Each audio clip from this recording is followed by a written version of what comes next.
An issue also I want to discuss very briefly is in church incorporation. And you may ask, well, what is that? What is church incorporation? Churches don't incorporate. Sadly, my friend, they do incorporate.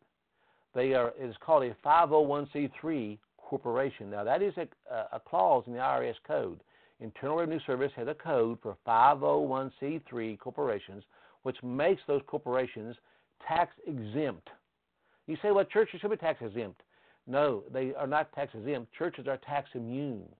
Churches are not to be under the authority of any man. According to the scriptures, please read it for yourself. In Ephesians 4:15, Ephesians 5:23, and other places, the head of the church is Jesus Christ, not any man, not the pastor, and certainly not the state.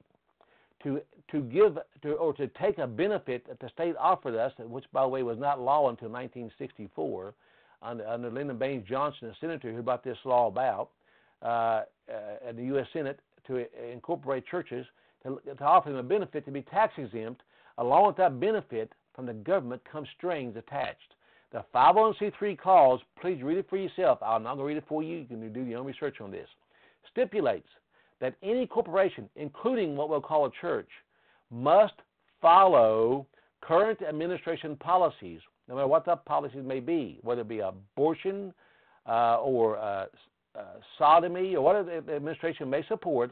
The churches are not allowed to speak against because they are under the head of the federal government through the IRS. Now, that's such an important issue that our state constitution clarified this when it was written as to a church cannot be lawfully incorporated inside the state of West Virginia. I'm going to read to you the state constitution. Now, I will say this also. I went before a court in Webster County, West Virginia, several years ago on this very topic concerning the 501c3 corporation and taxation of church property. I picked up the Constitution, state Constitution, to read from the Constitution, and the judge slammed down his gavel and said, that is irrelevant in my courtroom.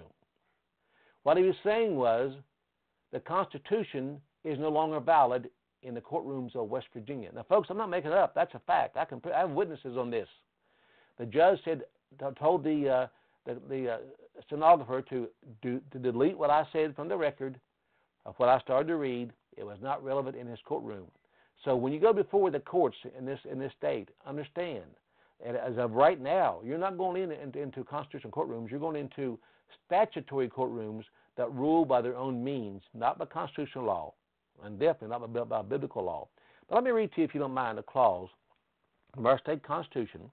This, by the way, is in Article 7, paragraph 47. I'm sorry, Article 6, paragraph 47 of our state constitution.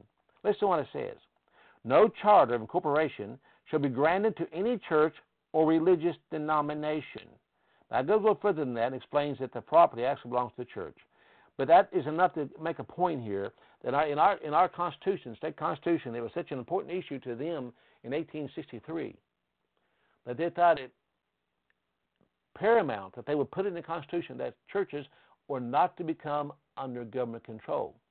The way they've gotten around that in this state is churches outside the state, and other states do not have this in the Constitution. They incorporate outside the state and bring the corporations in the state that way. That must stop in this state.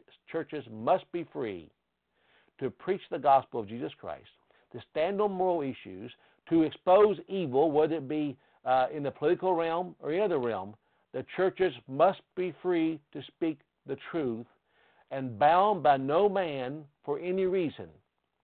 The monies that go to the church are private. They're not to be interfered with by any form of government entity for any reason. Unless, of course, there's some totally unlawful issue. We'll say, for example, a church supporting pornography or what other issues. But we're talking about a church now of this head, the head is Jesus Christ, and they're trying to preach the gospel.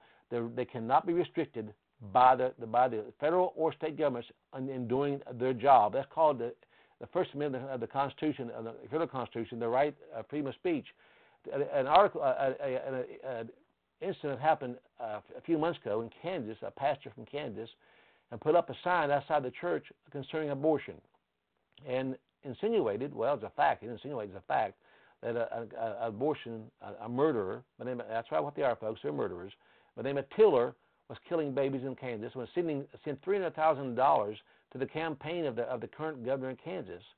He was threatened by the federal government to take that sign down because he was, after all, a 501c3 corporation under the authority of the IRS. That's where this is leading in this country. Please believe me, churches must be free to speak the truth. 501c3 incorporation of churches in West Virginia must be stopped, and no legal way must be allowed for them to come in this state. We must uphold the Constitution as the state Constitution should be upheld in every courtroom in this state, and as governor, I will do my utmost to make sure that the Constitution of West Virginia is upheld in every courtroom.